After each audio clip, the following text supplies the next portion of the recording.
Hello, this is AstrologyNewsReport.com with your hosts, David Anton Savage and Ron Berger. Now we go to our third segment of this week's report, People in the News, where we will analyze the Vedic astrology birth chart of a newsworthy person. This week we have chosen to do the chart of President Barack Hussein Obama II. And yes, it's true, I never knew about the number 2 until today. All right. We thought it best to take another look at his chart, considering all that's going on in the world now. Obviously, there's a lot of on-the-job pressure, to say the least. You know, right off the bat, a major pressure point shows up in his 10th house of deeds in public. That's pretty obvious. That's correct. The Saturn-Rahu conjunction is transiting in the middle of his 10th house and passing over the president's natal Neptune to boot. Now, let's remember that Mr. Obama is now in a Saturn major period, which is his chart ruler. Saturn's the ruler of Capricorn. So this transit up there in his 10th house, it's a powerful influence. And Saturn is the planet of responsibility and therefore burdens. The 10th house represents how you use your power and authority. This is when being the president is very much less than fun. Yeah, obviously he's in a quandary over what is the best course of action in the present circumstances. He must be aware that changes to the established order are afoot, and he must worry, or so we hope, about the possible outcomes. Here we have his natal Neptune, a significator of idealism, and remember that Mr. Obama did come into office riding on a tide of social idealism, something Libra is known for. But here, too, we have Saturn, the reality check planet, hitting his natal Neptune. Whatever his idealism, he is now getting a strong dose of the uncompromising quality of how the world really works. There's no real satisfactory choice in the present circumstances either. Yeah, the other transit, which has to be messing with him big time, and his job as president, is that debilitated Mars transiting his 7th house of partnership.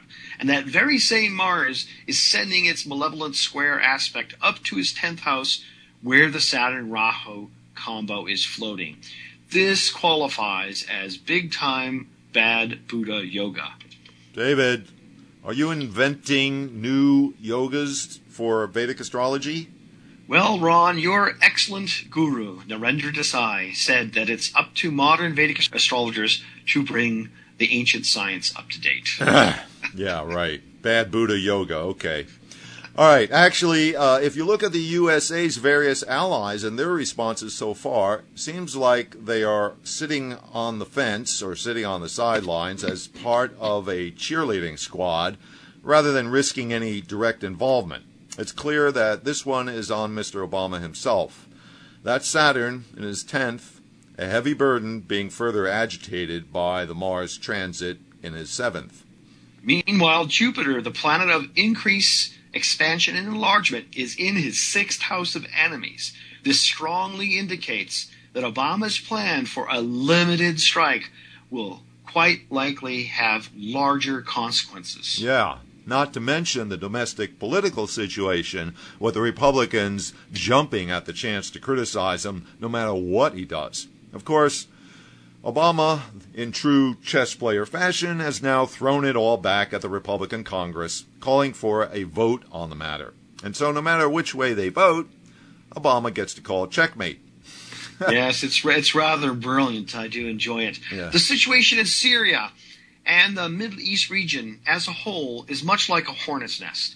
You should not kick it or poke it with a stick, and if you do, you will get stung badly. Jupiter's transit in the 6th house tends to multiply your problems. Right. So Venus rules Obama's 10th house of public deeds, and Venus, the planet of value and worth, is now debilitated as it transits through his 9th house of morals and ethics.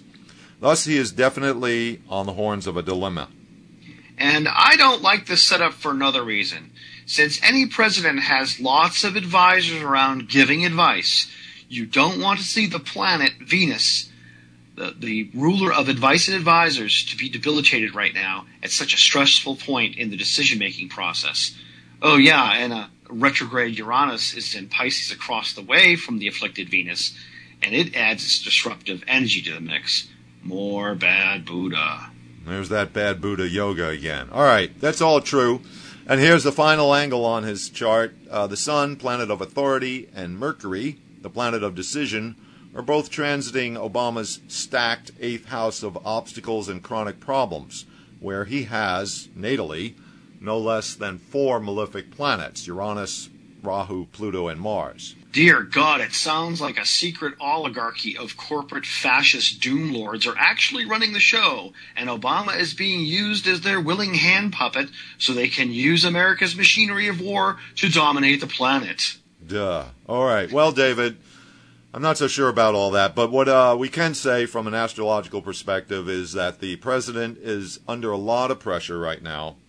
His legacy could even be on the line. So. Well, with that, we must wrap it up here on astrologynewsreport.com, and many thanks, Ron. Okay, until next week.